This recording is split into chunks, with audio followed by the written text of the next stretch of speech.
I'm Pam, and I would like to welcome you to the Live Authentically show. My team and I help other people step into their authentic realities via a number of different modalities. This show is obviously one of them. We also have a Facebook group of like minded people committed to spiritual growth and transformation, and we would love to have you join us there. We can be found at liveauthentically.today/FB. Also, when you get a chance, next time you're on Amazon, check out my book that I released last year. It's called SOAR, SOAR, and it's a spiritual experiential journey through my divorce process and shows how I partnered with the universe to create my new reality. So I am super pumped that on my show with me today, I have Katelyn Parsons. Hi, Katelyn. Hi, thank you for having me. Thank you so much for being here. I'm super excited about our discussion today. Katelyn is an intuitive eating and body image coach, and she's going to be talking to us about that today and telling us how she helps her clients. And hopefully, you guys will take away some really healthy lifestyle habits and practices that you can apply in your own life. But before we get rolling with all of that, I wanted to start off with the same question that I start off all my shows with, and that is, how do you live authentically every day? Um, well, Pam, I'm living authentically right now because I forgot we were going live and I'm literally in like sweatpants, I love no it. I love makeup. it. I love it. But I That's love as authentic as it gets. I love it. I love this question so much because this is me living authentically in the moment truly. And I one of the best ways that I practice this is just by breaking up with perfection where I can and not apologizing for it and just being myself, sharing my truth, even if it is, oh yeah, I forgot I was recording this live and I'm in my yucky sweatpants right now and no makeup and everything. And you're still going to get the same value and the same truth, but just speaking honestly and sharing honestly with my community for myself, that's how I live authentically every day, and that shows up in words and actions and really just speaking my truth and not apologizing for it. I love that answer. Thank you. So, what barriers have you encountered over the years that have gotten in the way of you truly living in that authentic space? Mm, a lot. Where do I begin? So I mentioned perfectionism, and that's something that has absolutely been a barrier in a multitude of ways in my life. And I'm sure there are some people in your community who will be able to relate to this. I never considered myself a perfectionist. I was never the girl who had to have perfect makeup and get an A+ on the test or um, perfect party or any of those things at all. I was never concerned about being the trophy girl or the most popular or anything like that. Mhm. And I never identified with perfectionism in my life. And so, where I realized I was struggling was hitting bumps in my many different ways with food, with my body, with constantly feeling like I had to censor myself in some way or overthinking things, replaying conversations in my minds with people, feeling not worthy enough, feeling not good enough. Um, People pleasing, a lot of these components that are directly related to perfectionism. And perfectionism is not necessarily about being perfect or coming across perfectly. It's really about bypassing a lot of difficult emotions to keep things copacetic, right? And this can look different for a lot of different people. And there's this and there's less to this as well too. And so the degrees of perfectionism vary from person to person. And for me, it was really this feeling of I've I've I'm somehow showing up as somebody who doesn't necessarily feel true to myself Mhm. to please other people or do things the right way or the good way or Um, yeah, so that's showed up in a lot of different areas of my life. And when I was finally able to name it, Mhm. um, it felt really, really powerful. Like I could start doing some work around it. And also, I think um, there's a lot of hurdles that we cross when we are recovering from perfectionism, because as a perfectionist you have the idea of, oh, I want to get it right, I want to check the box, I want to do this, and this is something that we learn from the culture that we're living in. We live in a very perfectionist society without really realizing it, but it can suddenly turn into this feeling of I have to be perfect at being imperfect, and that's also something to acknowledge in the process as well too. But I hope that answers your question. That's Yeah, what for comes to mind. sure. And I'm just curious, so what are some of the things that you did in your journey to kind of pull yourself away or kind of peel away from that perfectionist mindset? Were there some mindset techniques or healing tools slash modalities that you used? Yeah, absolutely. So, three pillars that I share in my community consistently: the physical, emotional, and mental. And this really goes into my work around intuitive eating, around body image, around mental health awareness, just walking my talk and living this. And so, as it relates to tools for perfectionism, if we're looking at the physical, first of all, on a somatic level, where can you feel it? Where can you feel that discomfort in your body? Whether it's a temperature change, whether it feels like your chest is really tight, whether it feels like your throat is closed off, whether it feels like your shoulders are tense. It looks different for everybody. It could be the neck, but where is there discomfort in your body that's signaling something's off here? Something is being blocked that's keeping you from speaking your truth and living authentically, and essentially creating a safety net of perfection that isn't really doing us a service at the same time as well. And so Mhm. physical cues are really important in this process.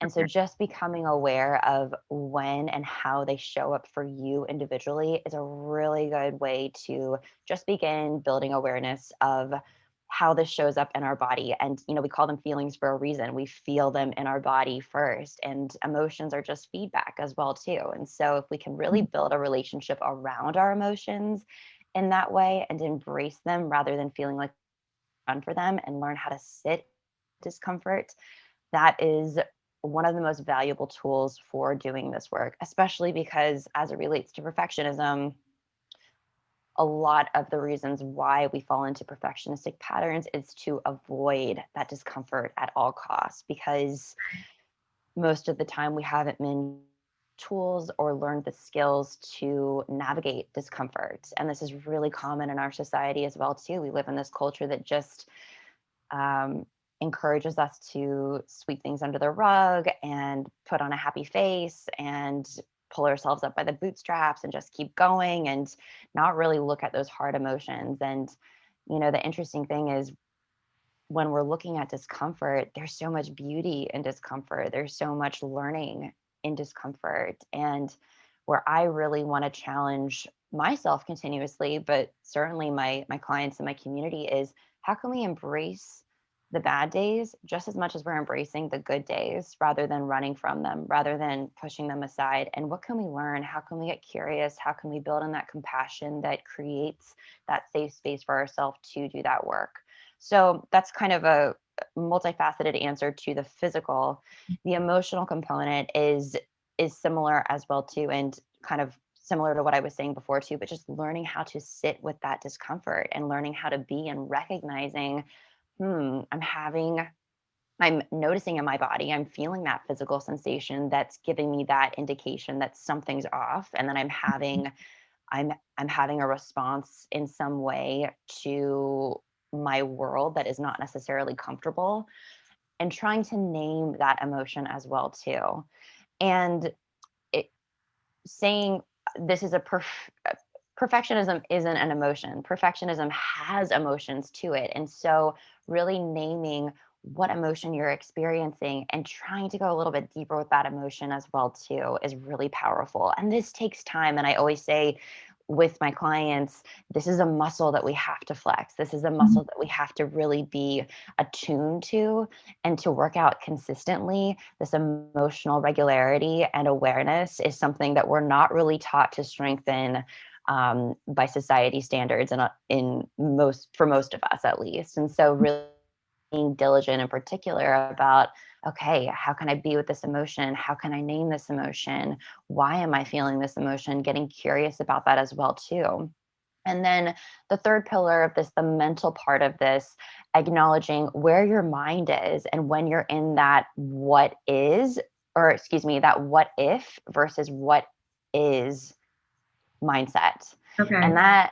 that what if thinking perpetuates this anxiety, and this creates a lot of perfectionistic tendencies. And so being able to name when we're in the what if I say the wrong thing? What if they get mad at me? What if I fail? What if I screw up? What if I don't do it right? What if I, worst case scenarios, and also a lot of storytelling. So just really acknowledging when our minds are in that future thinking, Mhm.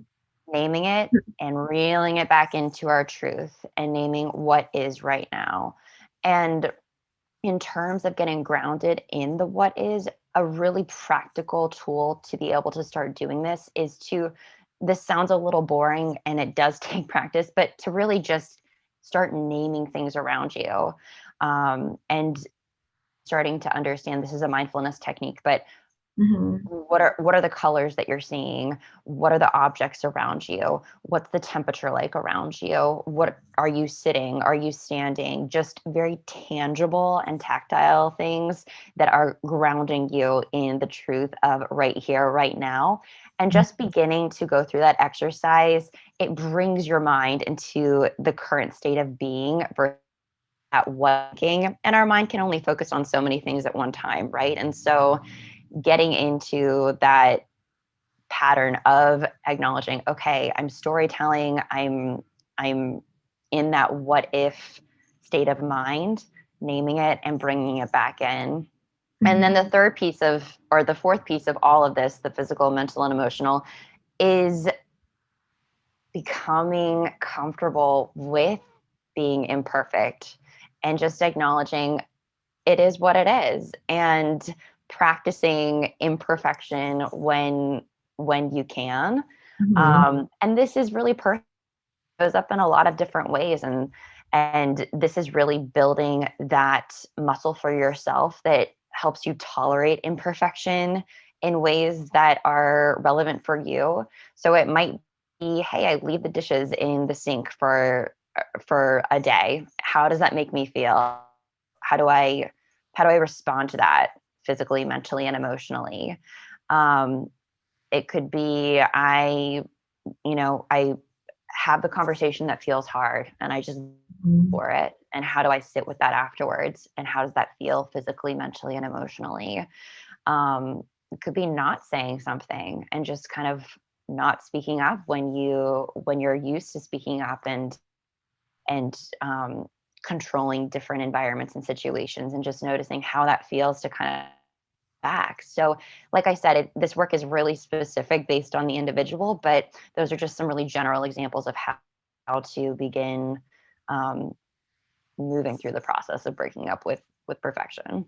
Yeah, that was super helpful. Thank you. It's super helpful to have that like mental framework behind it. So what I'd love to do is dive in a little deeper on the emotional piece because I believe that our emotions are often our best barometer for how we're doing vibrationally, what we attract back to us into the world, et cetera. So Mhm. developing a really acute awareness around those emotions is super Mhm. important. So I'd love to first, if you can just kind of give me, I know you said you can, assign names to the emotions. If you can just name some of, what some of the emotions are, just to kind of give us an idea of what that menu might look like. And then you also mentioned going deeper. If then we can choose one, and then you can show me how that process of going deeper, what that questioning looks like, and how you take one of those emotions and go deeper for a client. And I realize every situation is different, but I'd love to see that kind of, go a little deeper there. Yeah, absolutely. So, and this is a little tricky too because it is multifaceted, and this does take time to learn, and this is if you're sitting here thinking, I don't know how to name my emotions, like I feel like I need a chart to look at all the time, believe me, you're not alone. Most people feel this way when we get to emotions work. And so just acknowledging that you don't have to be perfect with this is a really great first step. Mhm. But where I like to start is the broader emotions. So let's just say you um you say, I'm feeling anxious right now. Mhm. That's a really broad emotion that's incredibly relevant. And if that's the only way that you're able to name it, amazing. But let's go deeper with that emotion. What does that anxiety mean for you right now? Are you scared? Are you fearful of something? Are you sad? And also, what is that related to as well? Um, Happiness is like a really broad emotion as well too, and it's great to name that as well. But why are you happy? Are you excited about something? Are you hopeful? Mhm. Are you are you do you feel connected in some way? And really just like peeling back the layers of that as well too. And this is something that you can articulate with somebody in your community if you have your own support coach, but really you can do the work yourself too, and just really starting to, especially somatically as well too. I feel anxious, and I know I'm feeling anxious because I get this in my chest. And when my chest starts to flutter, I know that's anxiety. So a really like practical way to approach this would be, okay, I'm feeling anxious right now. Mhm. What else is there? Why am I feeling anxious? If I didn't use the word anxious, what would be the emotion underneath the anxiety? I'm scared. I'm Mhm. sad, some of the things that we went through already. And when we start to peel back the layer, then we can also get clear on what the root of this emotion is as well too. Why are you feeling scared? Why are you feeling sad? What is this related to? Because a lot of the times this is where emotions can feel really overwhelming, and one of the reasons why they're so comfortable to sit in, because we do feel like they are so broad, and when they're at that really broad level, it's hard to attach what the emotion is related to. So let's just say I'm feeling anxious because of work and I have a really busy day. Well, what does that mean? What else is there? Okay, let's go a layer deeper. I'm scared. I'm scared because I'm talking to somebody for the first time, and I'm scared I'm going to say the wrong thing. Okay, what else is there? If I say the wrong thing, what else is going to happen? I'm afraid I'm going to look dumb. I'm afraid I'm not going to close the deal. I'm afraid that I won't get the income that I need this month. I'm afraid, so many, and clearly we're sticking with a business example here, Right. but what else is there for the emotion? And really being able to acknowledge that fear for you personally, or that emotion for you personally, so that um, you can have an idea of what is in alignment and out of alignment with your truth. What's Mhm. really perpetuating that what if think about even recognizing it versus getting back to the what is. And a lot of the emotions experience regularly feel chaotic and overwhelming and heavy, and a lot of this is due to the fact that we really can't name the root of the emotion and the reality of the emotion. Does that make sense? Mhm. Yes, absolutely. Absolutely. That was super helpful. I'm curious about the language. For example, can you give me an idea of some of the things that people might be saying in their head, the narrative, when they are experiencing body image issues, kind of like the before and after is what I'm getting at. So, I'd like to get a sense for sort of the transformation. I kind of like to color that in and highlight that. So, and I like to give people a real concrete, tangible example or several examples of things that they might be saying to themselves if they are having body image issues. That would be an indicator. And then also on the other end of the spectrum, after they work with you and transform and get to a healthier relationship with their body and with food, with eating, et cetera, then what are some of those, what does that narrative sound like after the transformation? Yeah, thanks for asking this. I really appreciate it. And a lot of the narratives around body image are layered as well too. And a lot of this is I've found a common theme, and a lot of research points to this as well too. A lot of this is rooted in primal desire to feel accepted Right. and to feel loved and appreciated, and that is uh, that is deeply primal. I mean, that's one of our basic human needs, to feel like we are a part of a community, that's small or broad. And Mhm. one of the main fears that comes up around body image work is, without even recognizing it, excuse me, let's start with a tangible example. So trying on clothes and not fitting into something that you love, not fitting into your favorite, not fitting into your favorite jeans. Well, on a surface level, your mind might start to go, "Oh my gosh, I don't have great willpower. Like, my willpower sucks. I can't believe this. I believe I did this to myself. I'm so frustrated. I'm never going to be able to get back to my body. I feel uncomfortable. Like, this is ridiculous. I'm I'm comfortable. I'm self-conscious. Like, all of these things on a surface level might be coming up. So that's a really great opportunity to pause and say, okay, what else is here? Why am I feeling this way right now? And there's a few different avenues that we can go in an example like this. Very often there's other environmental factors that are coming up in this emotion of the body image moment. Mhm. Did you just have a fight with somebody? Did you just have a really difficult day at work? Are you feeling uncomfortable or out of control in one other area of your life? Very often we use food in our bodies as a means to control when everything else feels out of control. And Mhm. so that's a great opportunity to just check in and say, where do I feel like I'm not getting that control need met in my life? Mhm. And just starting there, because it could be a lot of different areas. And also, just again, bringing it back to that truth of, okay, there, let's name it what it is. There's a real possibility that I could be feeling even more uncomfortable in my body right now because something else is going on that feels out of control. That doesn't bypass the emotion that I'm having in my body, but it's worth naming and it's worth bringing into the conversation. I'm really big on just self education as we go through this process, and self awareness and a multitude of layers, and giving my clients that information to be able to do that, to really be able to zoom out the lens in these really difficult moments and have that analysis of, okay, what else is here, what else is making this feel really difficult right now. So kind of gathering that information on an environmental level for yourself, and then Mhm. also starting to do the work of acknowledging, okay, what's the emotion that I'm feeling right now? I feel frustrated, and I feel scared. And why do you feel scared?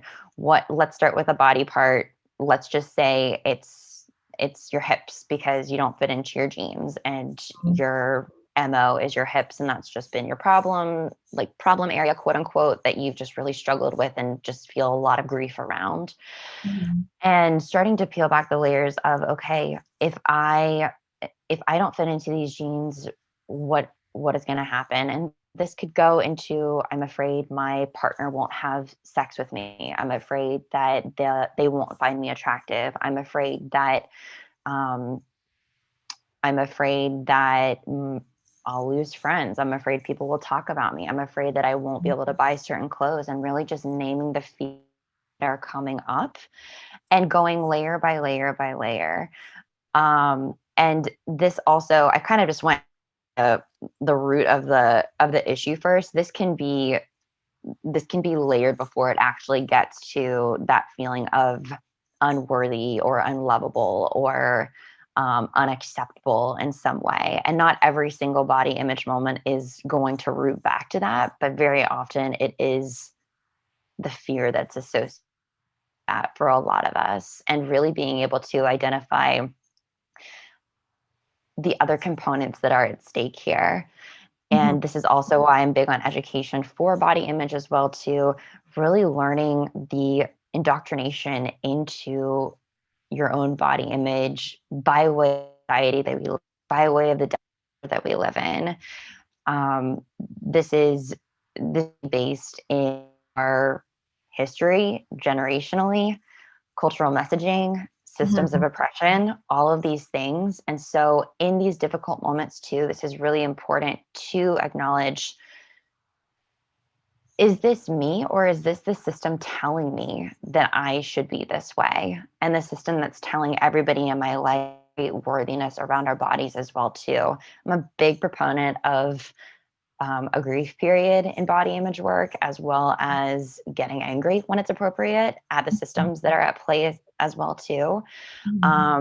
Because the reality is, the difficult body moments, first of all, it's very rarely about our actual body, even though it feels like that in the moment, and that doesn't bypass the feeling. It's really just to acknowledge there are other variables at play.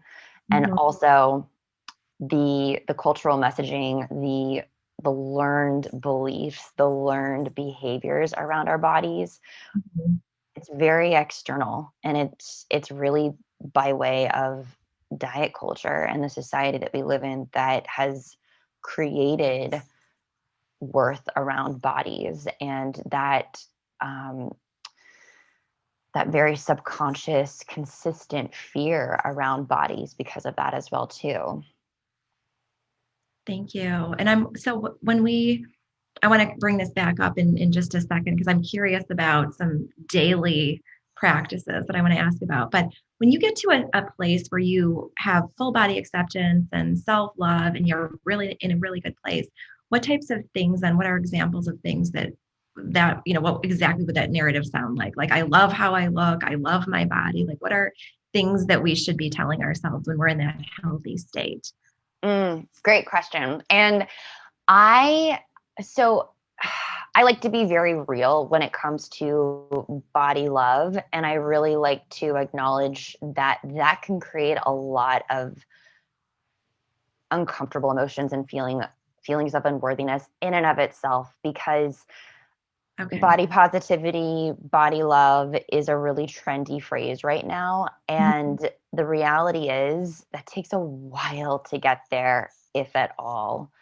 And Mhm. so now we have this, we have we have this experience of feeling like we should love our bodies, and feeling that shame if we don't in some Okay. way, or feeling like we should just be fully self-aware in our bodies and just body positive, and that shame if we're not there. So I want to acknowledge for everybody that takes time. And if you never reach body love, that doesn't mean that you're failing. That doesn't mean that you're not doing it right, or that you're an outcast in society. The reality is, more people are not in that state of than are.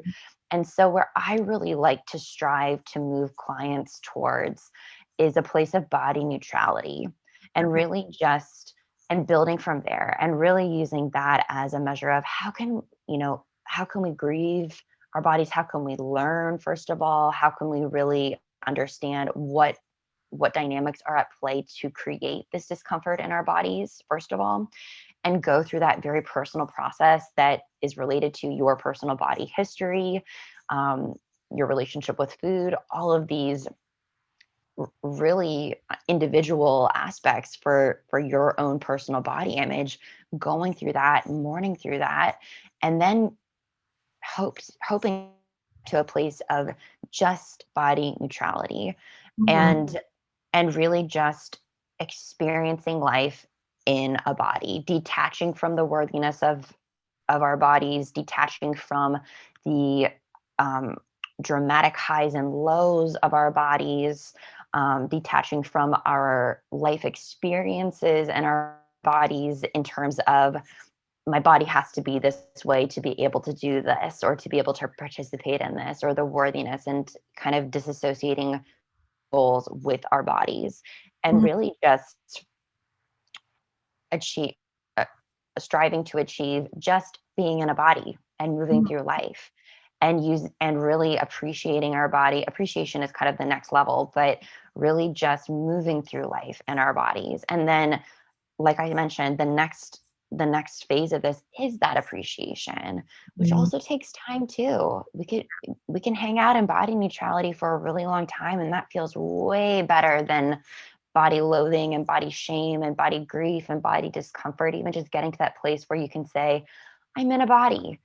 I'm in a Right. body and Right. this is what it is. But then Right. that acceptance piece is really and that appreciation piece is really getting to this sense of gratitude for what your individual body is is giving you and your own lived experience in your body. And everybody this everybody has different abilities in your body. If you are breathing air every day, whether you're in a wheelchair, whether you're walking on 2 feet, whether you're short, whether you're tall, you have your own unique ability in your body. And there's obviously a wide a range of body privilege, but I want you to understand what your ability is in your body, to be able to appreciate that in a way that feels authentic for you, because that's so important. And this can really start from the inside out. Breath, and just acknowledging, wow, when I breathe, this is my breath literally gives me life.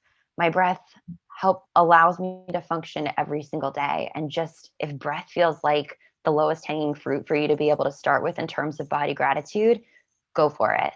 Mhm. Could be hands. God, can you imagine? And there are plenty of people whose bodies don't have hands and their ability is in another way in their body, but the functions that our hands provide through our days.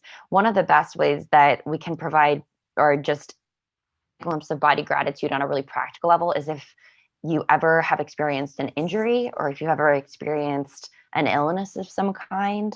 And really, in those moments, a really great opportunity to just notice, wow, I didn't even realize my toe does for me, right? Like how much if you've ever like stubbed your toe before and you can't walk correctly, right? Just those little moments of gratitudes with our bodies, and being able to build from there.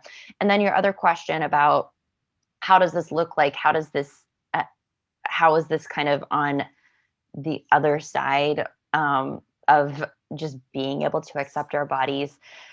I values work with clients. And when we are disassociating our self-worth from our bodies and healing our relationship with food and healing our relationship with our body, it's a gradual process. But what my hope is for the clients that I support is to get to a place where your body isn't the focus, Mhm. and you can move through your day and Mhm. live through your life without this constant story in the back of your mind of what foods you're eating, what your body is doing in terms of the clothes that you're wearing or how you feel like it looks, and just this self-objectification that goes on for so many of us, which is um, basically the experience of looking from the outside in and having that internal narrative perspective of what our bodies are doing, right? So let's say you don't like your arms, and rather than being present in a group of friends at dinner,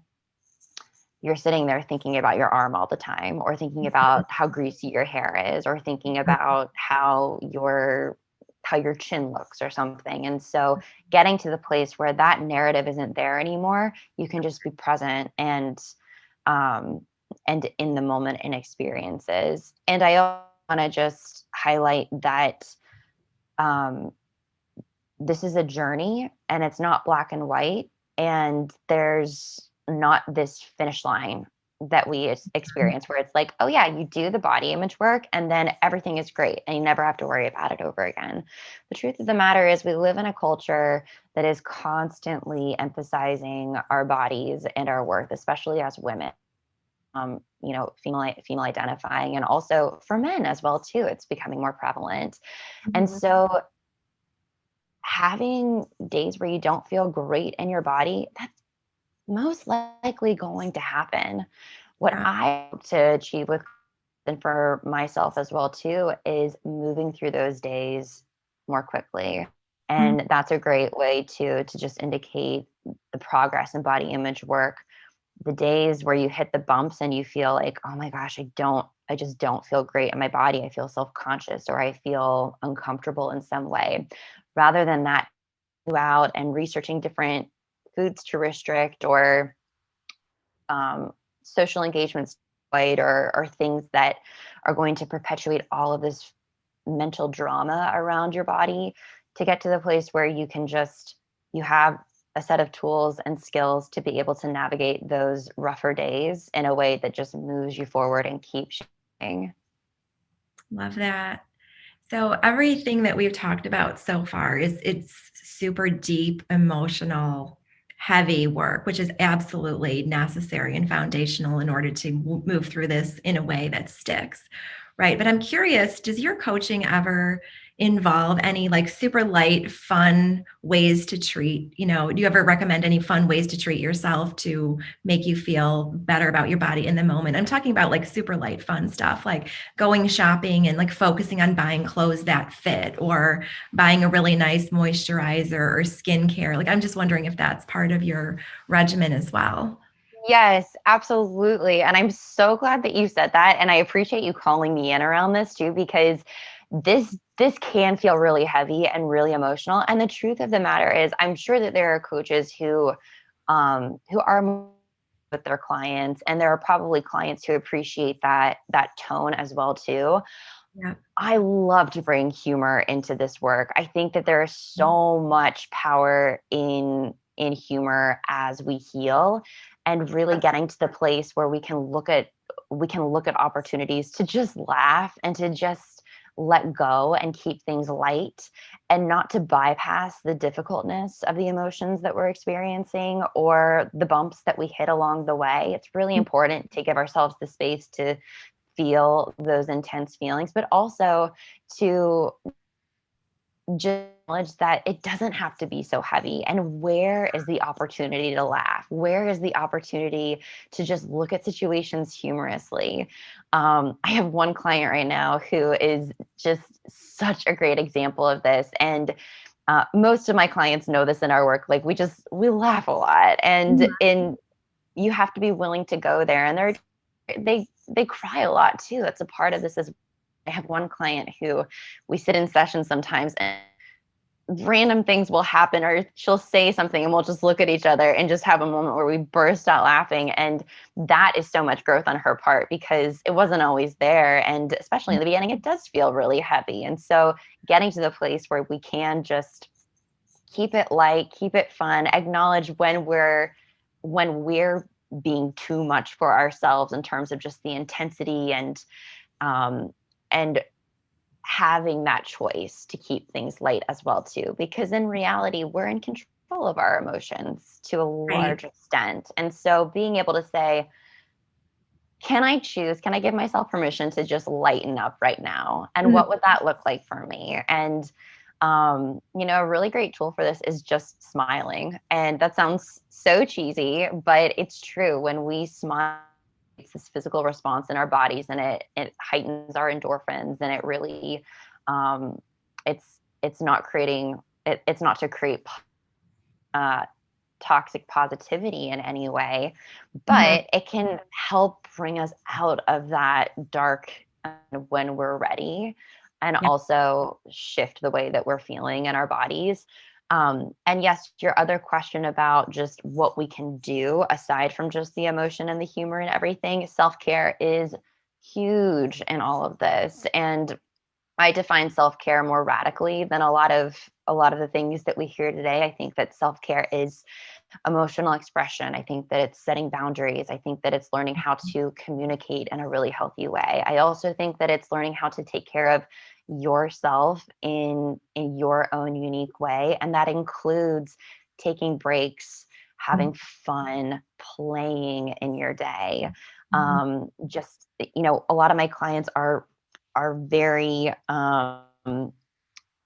high achieving women in leadership positions with really important work that they're doing. And it can feel really counterintuitive to play so throughout the day because there's so much work that needs to get done. Mhm. But the reality is, this is your life. And if you're not having fun about your day, um, you're missing something. We're missing Mhm. something, right? And so it's a skill that we have to learn as we go. And again, this is a lot of breaking up with that perfection too, because we feel the need to just do rather than be in so many ways. Mhm. And that attaching to our worth and our work and our worthiness and all of these. So it's really, I'm so grateful for the work that I do. And it's really interesting because it's focused on our relationship with food and our bodies. But at the core of it, it's really our life. A lot of my clients refer to me as a food therapist because it is multi-layered. I mean, Sure. it's really so many things. Yeah, I would imagine it's difficult to stay focused just on one aspect. I mean, that's what I found on my journey, Mm, through a self-discovery journey into the soul, is that it's really hard to focus on just one aspect of your being, right? It's all interrelated. You can't work on your body without doing some mindset work, and then the soul work. It's all kind of enmeshed together.